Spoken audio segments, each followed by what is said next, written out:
Plug a USB, and everything looks normal, except a hidden worm that only wakes up inside Thailand.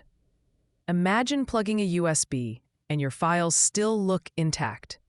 You click a familiar file. Behind the scenes, a worm copies your documents, plants a look-alike executable, and waits to run.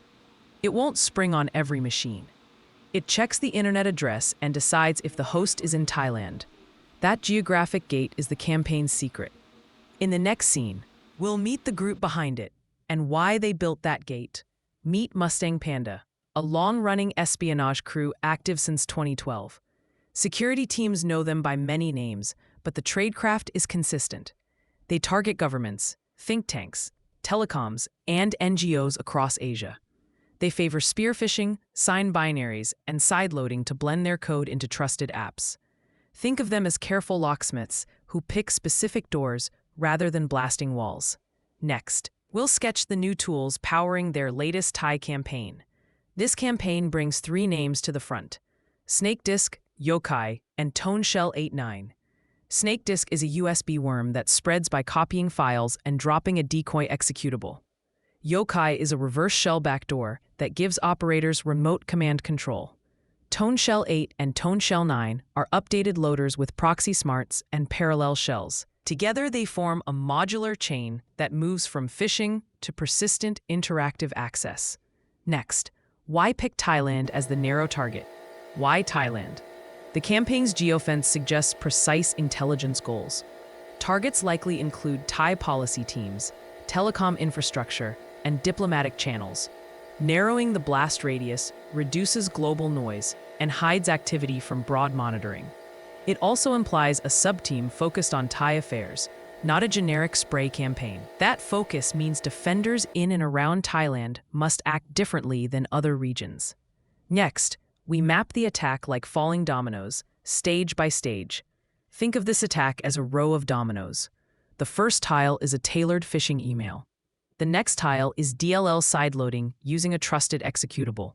After that, a loader like TONESHELL fetches more tools.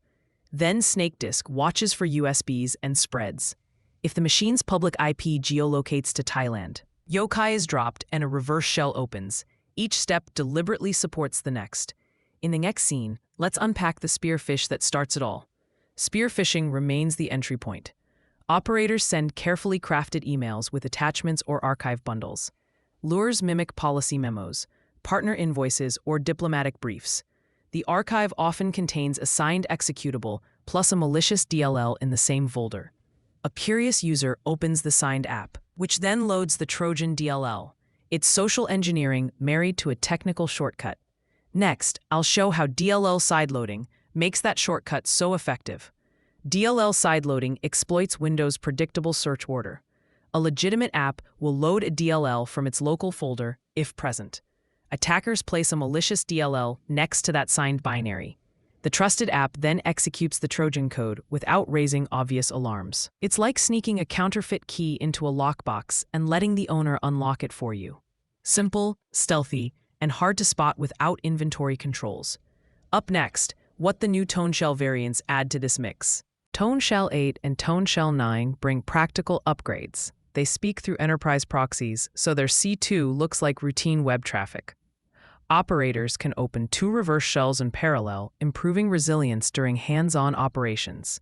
One variant pads its code with irrelevant functions, junk, copied from popular websites, to confuse static detectors. These tweaks let the loader blend into company networks and resist signature matches. Next, we meet SnakeDisk, the USB worm bringing old-school spread into modern tradecraft. SnakeDisk revives USB propagation with a modern twist. It watches for new and existing removable drives. On detection, it moves user files into a subfolder to keep them visible. Then it drops a decoy executable that mimics the drive's label or names itself USB.exe.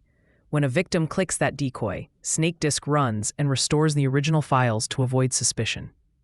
It's social trickery and automation combined. Next, the geofence that makes SnakeDisk selective. Here's the twist. SnakeDisk checks the host's public IP before activating. It geolocates the address and proceeds only if it maps to Thailand. Outside that boundary, the worm tries to stay quiet. That targeted activation reduces global noise and limits evidence visible to international monitoring. It also signals specific mission objectives, not broad espionage for resale. So how does that digital checkpoint work in practice? We'll unpack the geolocation mechanics next. Quick mid-video recap. A phishing email starts the chain, then DLL sideloading executes a loader. TONESHELL variants maintain proxy-aware C2, and SnakeDisk spreads via USB. Only hosts showing a Thailand geolocation receive Yokai, a reverse shell backdoor. The practical takeaway so far is clear. Attackers mix social tricks, trusted apps, and network camouflage, then add a geographic filter. Ready to see what Yokai does once it lands? Stay with me, it's crucial. Yokai is a reverse shell backdoor that gives operators interactive command access. Once active, it opens a persistent outbound connection to C2. Attackers can run reconnaissance commands, stage data, or drop additional payloads. Structurally, Yokai shares behavior and code patterns with PubLotto, PubShell, and TONESHELL, suggesting shared development. That consistency gives defenders behavioral signals to hunt. After that, we'll step back and explain why USB remains a dangerous vector, even now. USB is still relevant because people move drives between networks every day. Contractors, field staff, and labs shuttle files in and out. In air-gapped environments, removable media becomes the easiest path for data transfer. A single infected drive can bridge otherwise isolated systems. Think of a USB as a physical courier, trusted, portable, and often unsupervised. Next, we'll examine why modern defenses struggle with this blended geofence tradecraft. Detection gaps appear because attackers blend into normal infrastructure. Proxy-aware C2 uses corporate web gateways. Junk code defeats simple signatures. Sideloading leverages signed apps. Together, these tricks mask malicious activity inside routine behavior. Many controls trigger on obvious anomalies, but this campaign hides in plain sight. That makes behavior-based hunting essential. Next, I'll lay out the precise signals you can hunt for to spot SnakeDisk or Yokai in your environment. Hunt for USB worm patterns within minutes of media insertion. Look for sudden mass file moves into a new subfolder on a removable drive. Watch for a dropped executable named like the volume label or USB.exe. Alert on cmd.exe or PowerShell.exe spawned from a removable drive. Monitor for processes that quickly open outbound connections after USB execution. These behaviors form a chain you can detect even if hashes change. Next, concrete hardening steps to stop the chain early. First, harden USB handling. Disable auto-run and autoplay through group policy. Enforce device control and allow only approved encrypted USB storage on managed endpoints. Use a secure media scanning station for high-risk or air-gapped transfers. Train users to never click executables on removable drives and to show file extensions in Explorer. These are simple steps that remove the common human triggers Mustang Panda relies on. Next, we'll close sideloading loopholes with application controls. Contain DLL sideloading by inventorying high-risk signed applications. Use safe DLL search mode and prefer absolute paths for critical binaries. Apply AppLocker or Windows Defender application control to only allow known good executables and DLLs in sensitive folders. Remove write permissions from application directories where possible. These steps harden the precise technical shortcut attackers exploit. Next, we lock down outbound paths so C2 can't hide behind enterprise web traffic. Control egress by forcing all outbound traffic through authenticated proxies or secure web gateways. Log and inspect proxy traffic where policy allows. Watch for non-browser processes using the system proxy. Look for inconsistent SNI or JA3 fingerprints and beaconing patterns that differ from normal web clients. Encrypted inspection and proxy logs are powerful here. With egress control, you can break the C2 chain quickly. Next, prepare your incident response playbook for a USB incident. Pre-stage an IR runbook for USB incidents. Collect the drive as evidence. Isolate and image the endpoint, and preserve the USB directory structure. Sign a geofenced malware escalation path and practice the workflow regularly. If Yokai is active, cut egress quickly and capture memory for forensic analysis. Keep IR contacts current and rehearse scenarios with tabletop exercises.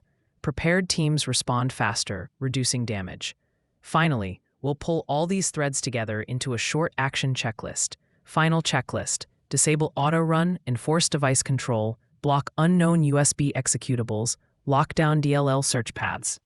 Route and log all outbound web traffic, and pre-stage USB incident runbooks. Hunt for rapid file moves on removable drives, executables mimicking volume names, and proxy-bound outbound sessions spawned after USB events. Those patterns give you early wins against SnakeDisk and Yokai. Take action now, and if you want a quick printable checklist, I'll link resources in the description. If this helped, like and subscribe for practical threat briefings. Comment below with your USB policies and questions.